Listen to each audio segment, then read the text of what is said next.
When I think back to the day I met Alex, it feels like it was only yesterday. I was in a mom-and-pop dive looking to keep away from any and all takers. Sucking on their rocket cheap coffee, getting straight inside my head, lost amid the chaos of thought, planlessness.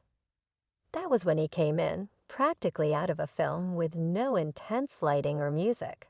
The ding on top of the door and smell of coffee adhesive fragments, covered up by his baby powder, ended after shave. "Is this seat taken?" He gestured to the chair across from me and smiled with a force that would kill you. "Looks free to me," I replied, trying to sound cool and not at all flustered by his sudden appearance. We started talking, and damn, it was like we were cut from the same cloth. He was into all the junk I was, from bench-watching the same trashy series to arguing about the best pizza topping. "It's pineapple, fight me." Fast forward a bit, and we're dating, not just casual meetups, but the real deal. It felt like I'd known him my whole life, and before we knew it, we were talking about getting hitched. That's when the drama started. His parents, let me tell you, were something else. The first time I met them, it was like walking into a lion's den wearing a meat dress. They had this way of smiling while sizing you up, like they were deciding whether you were worth their time or not. "So you're the girl Alex can't stop yapping about," his mom said, her voice dripping with something that was definitely not warm. Guilty as charged, I shot back, trying not to let her see she got to me. They laid down the law pretty quick, telling us we needed to sign a prenup. Now, I ain't no gold digger, and I sure as hell don't need anyone's money, but that rubbed me the wrong way. "I'll sign your prenup," I told them, "but I've got one condition. If one of us cheats, the cheater pays up minus 100 grand. Alex looked like I'd slapped him with a fish. "Babe, I'd never cheat on you," he said, all wide-eyed and serious. Yeah, well, my ex said the same thing before I caught him with his pants down, literally. So it's this or nothing. He agreed, and his parents did too, though they looked like they'd swallowed lemons. We thought that was the end of it, but boy, were we wrong. One evening, we were cuddled up on the couch, a tradition we had started since moving in together. We had this old rickety couch that we swore we'd replace, but never did because somehow it had become our spot. The TV was on, but we weren't watching. We were too busy making plans for a trip to Italy we knew we couldn't afford, but were determined to make happen. "Alex, think about it. The food, the wine, the art. We have to go," I said, my eyes sparkling with excitement. Alex laughed, wrapping his arm tighter around me. "Emily, babe, you had me at food. But let's face it, our bank account is more camping in the backyard than a romantic getaway to Venice." I playfully nudged him. "So we'll save. We'll cut back on, I don't know, things we don't need, like your video games." He feigned horror. "Not the video games. Take my shirts, my shoes, even my beloved coffee maker, but leave the games alone." We laughed, but that was us, always dreaming big but grounded in the reality of our modest lives. We didn't care, we were happy. The happiness wasn't just in the big moments. It was in the little things too, like how Alex would make breakfast on Saturdays. He couldn't cook to save his life, but he'd somehow mastered the art of scrambled eggs and toast, which he'd served with a side of his terrible coffee. I love those mornings. "Hey, I'm thinking scrambled eggs today. What do you think?" He'd ask, already heading to the kitchen. "Only if you promise not to burn the toast this time," I'd call out, followed by, "and I'm making the coffee." One day, the topic we had been avoiding came up. We were doing dishes together, a mundane task that somehow felt special because we were doing it together. "Emily, we need to talk about, starting a family," Alex said, breaking the comfortable silence. I paused, a plate in hand. "I know, it's scary, isn't it? What if we can't? Alex turned to me, drying his hands on a towel. Then we'll deal with it together. But we won't know until we try, right? I mean, how hard can it be? I laughed, a mix of nerves and love. Famous last words, babe. But that's how it was with us. No matter what we were facing, we faced it together. Even when his mom started dropping not-so-subtle hints about grandchildren, every chance she got, we took it in stride. Emily, darling, when are you going to give me some grandbabies? You're not getting any younger, you know, she'd say, her voice sweet, but the message anything but. I bite my tongue, smile, and say, we're working on it, aren't we, Alex? And he'd jump in, yeah, Mom, lay off, will you? These things take time. But as the year went on, the pressure started to build, not just from his mom, but from within. We wanted a family, but it wasn't happening as easily as we had hoped. Ever since Judy found her new hobby of making my life a living hell, our home turned into a battleground, and the main weapon was her sharp tongue. It wasn't just about the occasional jibe anymore. It was an all-out war with daily assaults on my self-esteem and role as a wife. It all spiraled one Sunday lunch, a day that was supposed to be laid back and peaceful. Judy, with her uncanny timing, dropped by uninvited just as we were about to sit down. The air was tense the moment she walked in, her eyes scanning the room like she was about to conduct a military inspection. Well, isn't this quaint? She started, her voice dripping with sarcasm as she looked at the modest spread prepared. You really outdid yourself, Emily. I can see you've been slaving away in the kitchen all morning. Her eyes briefly met mine, a smirk playing at the corners of her mouth. Trying to keep the peace, I forced a smile. It's nothing fancy, Judy, just something simple and quick. Please have a seat. As we sat down, the barrage began in earnest. You know, Emily, Judy said, loading her voice with condescension. I was talking to Mrs. Henderson the other day, and she mentioned how her grandson was just born. It got me thinking, what are you and Alex going to give me some good news? It's not like you're getting any younger. I felt my cheeks burn, a mix of embarrassment and anger. I glanced at Alex, hoping for some support, but he was suddenly very interested in his plate. Mom, come on, Alex finally muttered, but it was half-hearted, and we all knew it. Judy plowed on, relentless. And Alex, dear, I don't mean to be cruel, but you're not a charity. You work hard for your money. Why waste it on Emily if she can't do her basic duties as a wife? A cleaning service and a cook would be much more efficient, don't you think? That's when I couldn't hold back any longer. Judy, I am trying my best here. It's not like I don't want to have kids.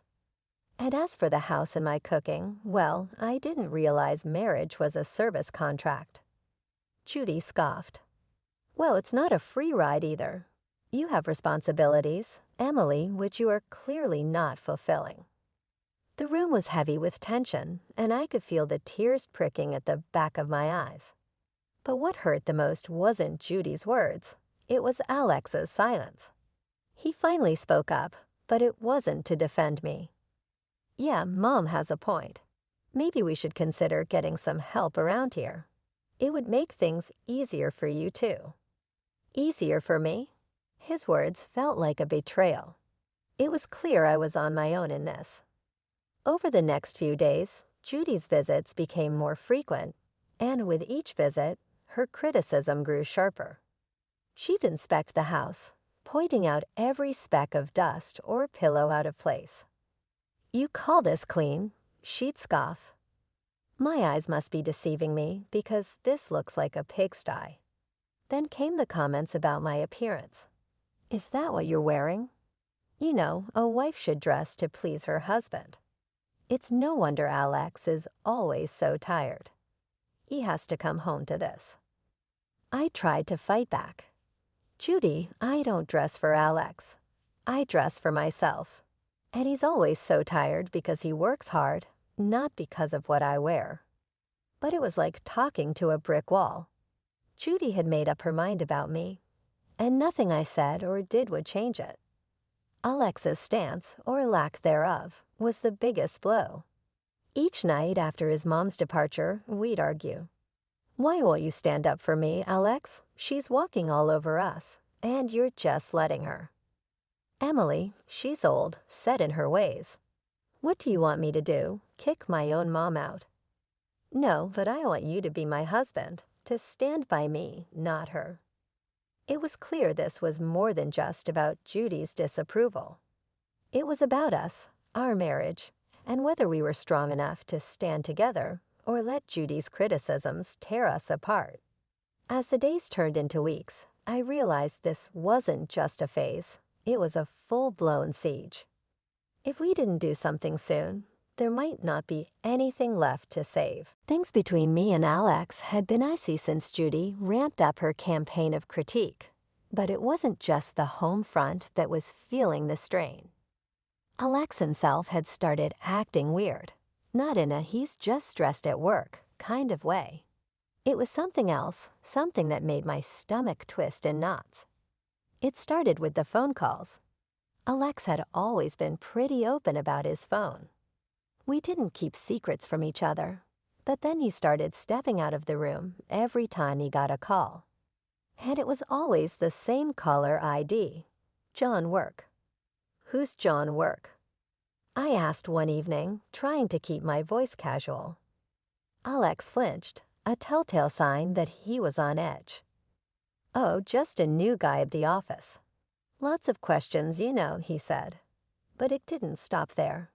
Alex, who was as far from a fashionista as you could get, suddenly started caring about his appearance. Gone were the days of graphic tees and worn-out jeans. Now it was all crisp shirts, slacks, and cologne. He was using cologne now. Since when did he care about smelling like a department store? What's with the new look? Alex got a job interview or something. I joked one morning, watching him comb his hair in a way I'd never seen before. He just smirked a little too quickly. Just felt like changing things up. No harm in that, right? And the late nights at work, they were becoming a regular thing. Another long one, "Babe," I texted, trying not to sound too needy. "Sorry, Em, this project is killing me." "Won't be late, I promise." He'd text back, but the clock would tick well past midnight before I heard his keys in the door. I tried to shake the feeling that something was off, but it clung to me like a shadow. That's when I decided to hire a private detective.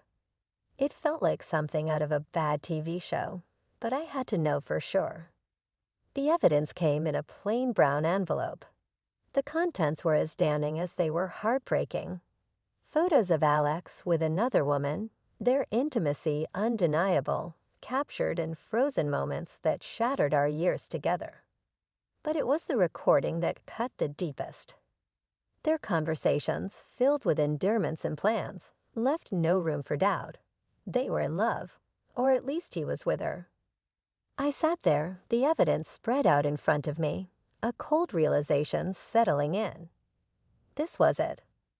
This was the proof that could anchor me in a stormy divorce, should it come to that. Photos that caught moments stolen from our life together, and words that betrayed every "I love you" he had ever whispered in my ear. But I kept it all a secret, a painful burden I chose to carry alone. I wasn't ready to confront him, not yet. I needed a plan, a way to navigate the wreckage of our marriage with my dignity intact. The following days were a blur. Alex continued his charade, and I played along, the perfect wife with a smile plastered on my face and a heart breaking silently. Our conversations became a dance around the truth, each word measured, every laugh forced. "Everything okay, Em?" "You've been quiet," Alex would ask, his concerns seemingly genuine. "Yeah, just tired, you know." "Work's been crazy." I'd reply, the lie tasting bitter on my tongue. It was just another mundane day, or so I thought, until I stumbled upon a conversation that would change everything. There I was, passing by the slightly ajar door to Alex's office, when their voices caught my attention. It was Alex and his mother, Judy, and they weren't just chit-chatting. The tone was serious, heavy with intent. "I'm telling you, Mom, I can't do this anymore. It's not just about the kids. I've lost all feeling for Emily. It's like we're roommates, not husband and wife." Alex's voice, strained and tired, floated through the gap. Judy's voice, ever so sharp, replied, "Well, of course you feel that way. She's not given you a child, and let's be honest, what else has she brought to this marriage but? Let's not be hasty.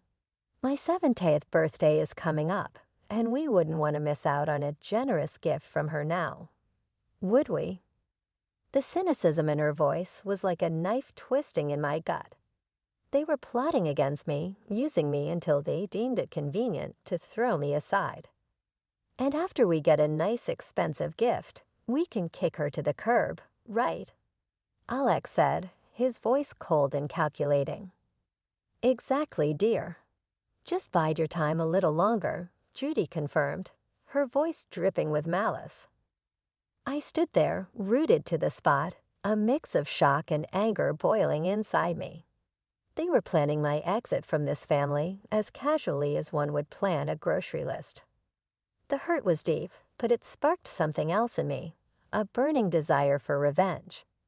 They thought they could use me, discard me at their convenience. I'd show them. I wasn't just some pawn in their twisted game. A few days later, during a family dinner that felt more like a farce than a meal, Judy brought up her upcoming birthday with the same smirk that I had come to despise. She leaned in and asked, "So Emily, dear, what are you planning for my birthday? Something special, I hope." I met her gaze, my face a mask of calm. "Actually, Judy, I was thinking of throwing you a dinner at the city's most luxurious restaurant. A night you won't forget." Her eyes lit up with greed, and she exchanged a quick, satisfied look with Alex. They thought they had me cornered, but little did they know I was already 2 steps ahead. "Oh, Emily, that sounds too delightful." "Just close family, keep it intimate," Judy said, her voice oozing fake sweetness. "Of course, Judy. It'll be our pleasure," I replied, the words tasting like ash in my mouth. The weeks leading up to Judy's 70th birthday felt like a slow march towards D-Day. Every smirk from her, every indifferent shrug from Alex fueled my resolve. The plan was simple yet bold, just like in the movies. Host a lavish dinner at the city's most luxurious restaurant under the guise of a loving gesture, then drop the bombshell. But like any good plot, the devil was in the details. The night before the party, the tension at home was palpable. Alex, oblivious to the storm brewing, was casually lounging on the couch, scrolling through his phone. "Everything set for tomorrow?" he asked, not looking up. "Oh, you could say that," I replied, my tone bellying the turmoil inside. The day arrived, and as guests started to fill the opulent dining room reserved for Judy's celebration, the air was thick with anticipation. My heart raced, not from nerves, but from the adrenaline of what was about to unfold. Judy, ever the queen bee, basked in the attention, lavishing in the luxury of her surroundings. "Oh, Emily, you've outdone yourself. This place is exquisite," she exclaimed, her voice loud enough for nearby tables to hear. As we all settled in, the meal proceeded with the kind of forced mirth that comes with such family gatherings. Laughs were shared, stories exchanged, and then, as the dessert plates were cleared away, the waiter approached with the final act of the evening, the bill. He leaned in discreetly, informing us the dinner cost $33,000. Without missing a beat, I handed over my card. The gesture went unnoticed by most. It was then Alex, with a smirk that didn't reach his eyes, decided to drop his bombshell. Emily, I think it's time everyone knew. I'm tired of this, of us. I want a divorce. The words hung in the air, a toxic cloud that seemed to suffocate all other noise in the room. Before I could even process the full weight of his statement, Judy piped up, her voice sharp and unforgiving. Well then, since that's out in the open, I think it's best you leave, Emily. We're celebrating family tonight, and well, you're no longer part of it. The room went deadly silent. Every eye was on me, waiting to see how I'd crumble. But I didn't. With a calm I didn't feel, I stood, nodded, and walked out without a word. The cool night air hit me like a slap as I made my way home, the finality of everything that had happened washing over me in waves. By the time I reached his apartment, a plan had formed. I packed my essentials, the numbness giving way to a cold resolve. This was it, the end of one life and the start of another. As I zipped the last suitcase, my phone started buzzing, a relentless, insistent vibration that I initially ignored. Curiosity, however, got the better of me. Judy's voice screeched from the other end. Emily, the payment didn't go through. You need to fix this now. The sweet, sweet irony. In my preparations for the inevitable, I had secured my exit strategy. I had blocked the shared account, knowing it would be the first thing Alex would try to use against me. Oh, Judy, that's unfortunate. But since I'm no longer part of the family, as you've so eloquently put it, I'm afraid you'll have to sort this out yourself. Her outrage was palpable, even through the phone, but it was music to my ears. The chaos that unfolded was a fitting end to the farce my marriage had become. Reports came through the grapevine of the restaurant staff demanding payment of Judy's escalating tantrums, and eventually the arrival of the police to calm the storm she had become. In the end, it was Alex and his relatives who had to pull together the money to settle the bill, a poetic justice for the betrayal and humiliation they had subjected me to. The morning after the dinner disaster felt like waking up to the aftermath of a storm. I had my plan, my resolve, and a set of divorce papers in my hand as I made my way back to what used to be our shared home for the last time.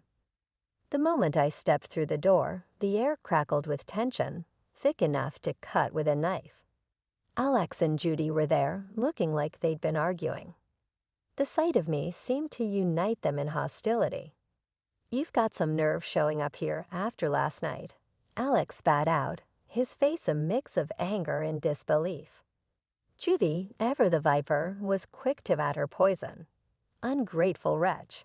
You've embarrassed us in front of the whole city. Do you know how humiliating it was to have the police calm me down? People were laughing, filming. I met their fury with a calm I didn't feel. Embarrassed? You think that's your biggest problem right now? I tossed the divorce papers on the table, the photos of Alex's infidelity on top. You should be more concerned with this. The color drained from Alex's face as he picked up the photos, his mother peering over his shoulder. Their outrage turned to shock, then to panic as they realized the extent of what I had. And let's not forget the payout, shall we? I continued, my voice steady. You cheat, you pay $100,000 to be exact. Judy's face twisted into a snarl. You wouldn't dare. You can't do this to us. Oh, but I can and I will. My tone was cold final.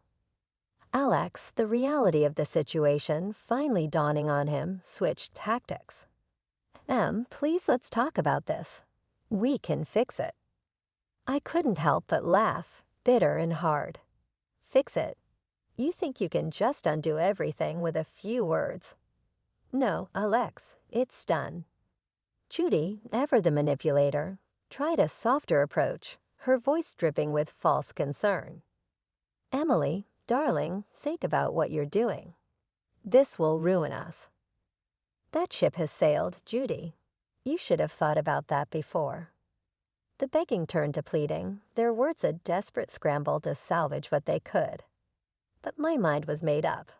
I was done being the victim, done with their lies and manipulations. In the end, Alex had no choice but to borrow the money from his parents to pay me. As I left that house for the last time, check in hand, I felt a weight lift off my shoulders. After everything went down, I used the payout from Alex to put a down payment on a small but cozy place of my own. It's funny, how much peace you can find in the walls of a place that's just yours, where every nook feels like a sanctuary from the chaos of the past. Life's quieter now, and I like it that way. I've got a job that keeps me busy, neighbors who nod and smile, and a little garden that's all mine to tend to. But every once in a while, the grapevine tosses a juicy bit my way about Alex and Judy. Just the other day, I was grabbing coffee from the corner spot where locals hang out, and I bumped into someone from the old neighborhood. After the usual pleasantries, they leaned in, voice dropping to a conspiratorial whisper. "Hey, have you heard about the latest drama with your ex and his mom?" They asked, eyes gleaming with the thrill of gossip. I couldn't help but raise an eyebrow, a mix of curiosity and detachment taking hold. Can't say that I have. Do tell. Well, they started, clearly savoring the moment. It seems Judy's not too pleased with Alex's new girlfriend. Word is, they've been at it like cats and dogs. Makes your situation look like a walk in the park. The conversation moved on, but as I walked away, coffee in hand, I couldn't shake the feeling of utter relief. There was a time when news like that would have sent me spiraling, but now it was just another piece of someone else's story. These days, my biggest concern is whether my tomatoes will ripen before the squirrels get to them, or if I'll ever get the hang of yoga without looking like a newborn deer on ice. Life's simpler, quieter, and infinitely sweeter on this side of chaos.